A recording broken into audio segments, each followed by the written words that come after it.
Hey, this is Brooke, functional medicine dietitian specializing in fertility, and this is the Fertility Dietitian podcast, where I help you uncover the barriers that are preventing you from optimizing your fertility and teach you how to work with your body to finally take home a healthy baby.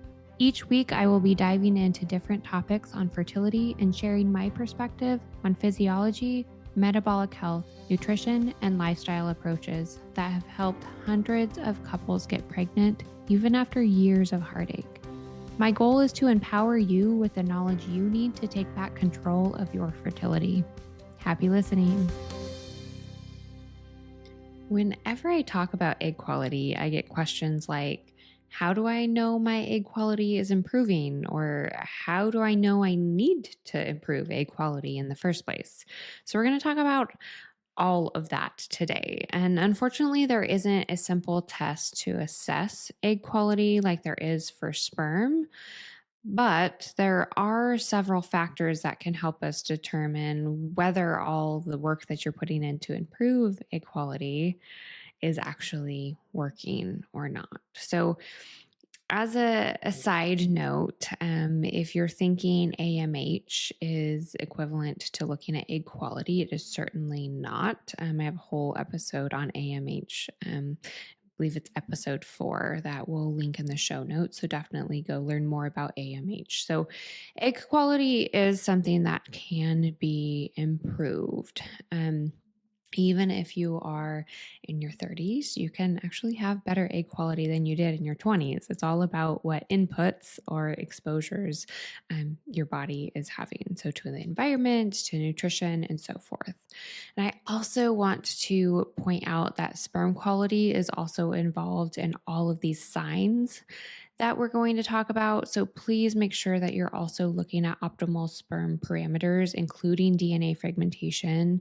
And episodes 6 and 7 will let you know if his swimmers are thriving, because normal, quote unquote normal, is not what we are going for. We are going for healthy, vibrant numbers. So if you've been told that everything's fine or everything's normal with sperm, take a look at the numbers, compare them to what we actually optimally want to see, and make sure you're looking at that DNA fragmentation too, because they are going to play a role in all of these signs that are also going to be pointing to egg quality too. So they're involved in the same signs. Okay.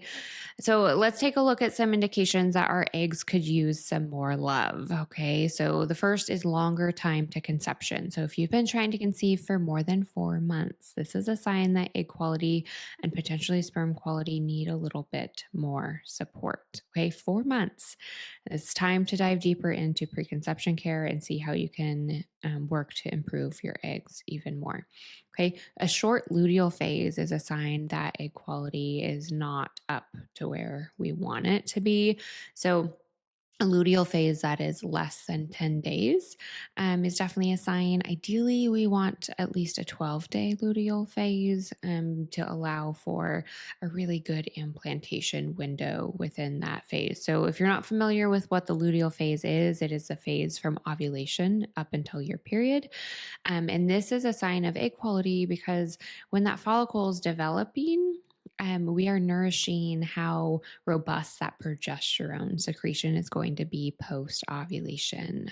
Estrogen plays a role in the luteal phase as well, but the quality of that follicle that is really built over that 3 months prior to ovulation itself is going to play a role in that luteal phase and going to tell us, or at least give us insight to what is happening with egg quality and where we might need to look a little deeper to support egg quality even more.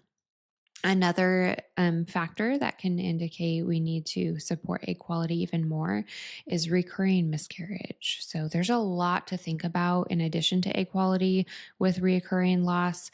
And this is all addressed in episode 17. So egg quality is always a piece of the puzzle to miscarriage, but there are a lot of other things to consider in addition too. So it's not only an egg quality concern with miscarriage.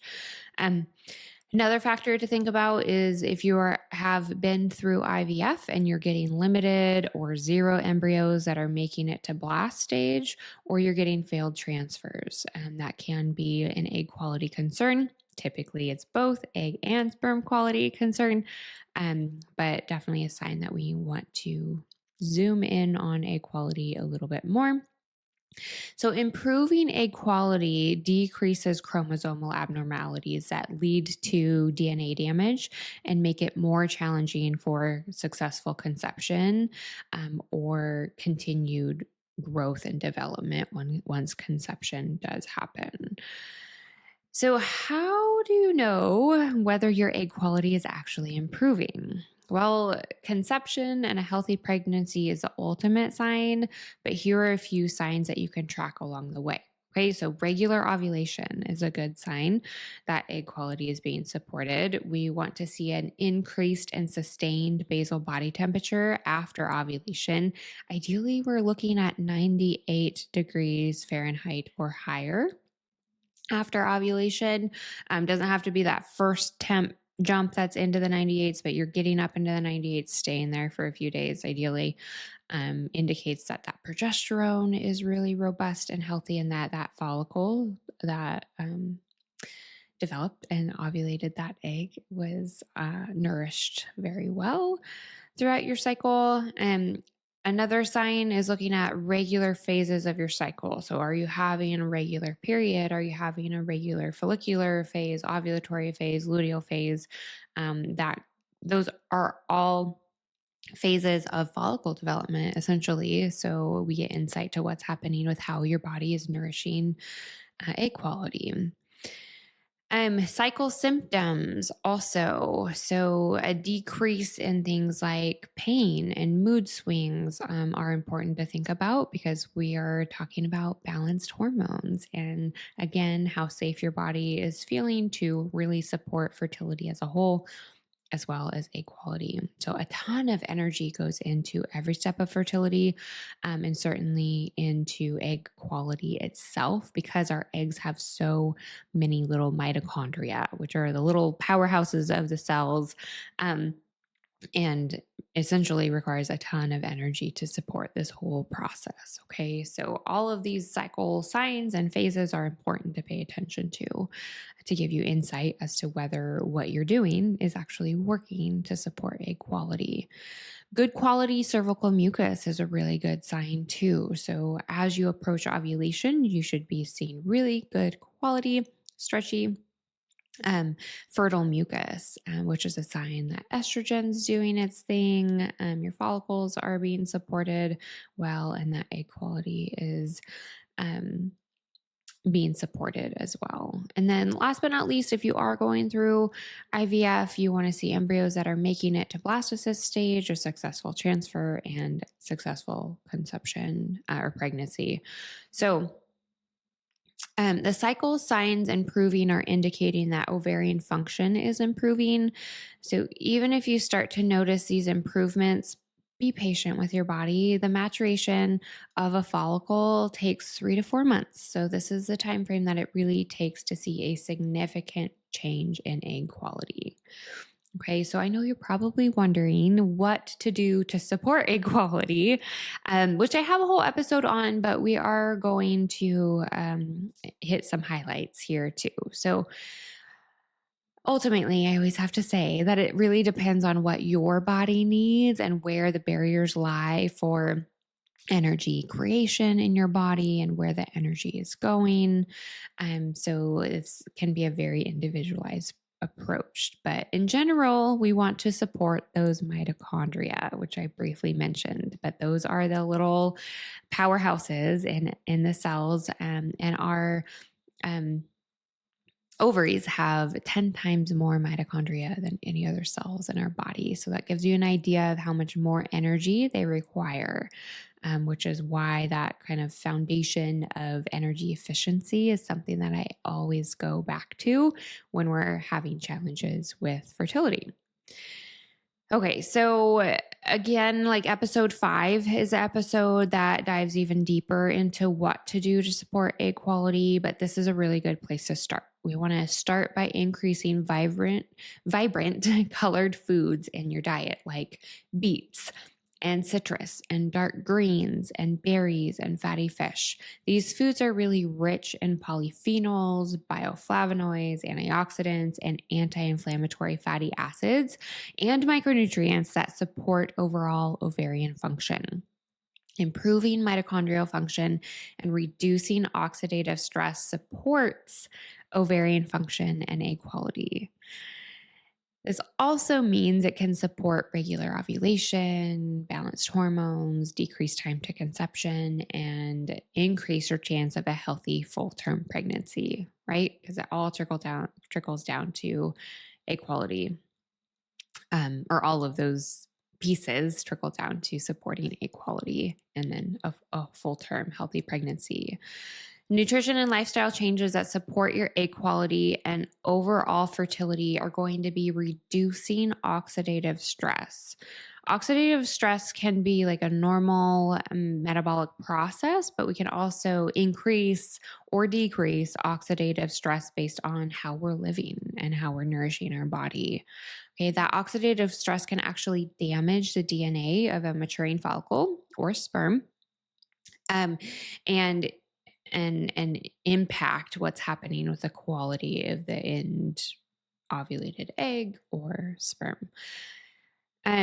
These nutrition and lifestyle changes can also support cellular repair. So improving repair can actually decrease the damage of the DNA for both male and female fertility. And of course, these changes are going to support that mitochondrial function again. So this is a really important piece to supporting egg quality, is that mitochondria, the powerhouse of that cell. And again, your ovaries have 10 times as many mitochondria, meaning they require a lot of energy and a lot of support to remain healthy, especially as we are aging. Okay, our mitochondrial health naturally declines as we age, so we have to put more effort into supporting them and our egg quality. So a little takeaway from this information is that your egg quality can be changed. We can monitor signs in your cycle and just what's happening with fertility in general to see if you need additional support for egg quality or if your egg quality is actually improving.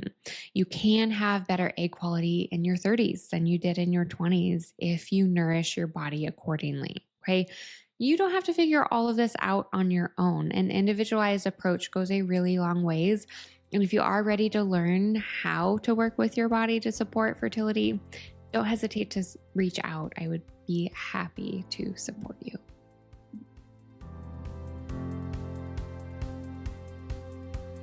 Thank you for listening to this episode of the Fertility Dietitian podcast. If you enjoyed it, please leave a review to let me know what topics you want more of or less of.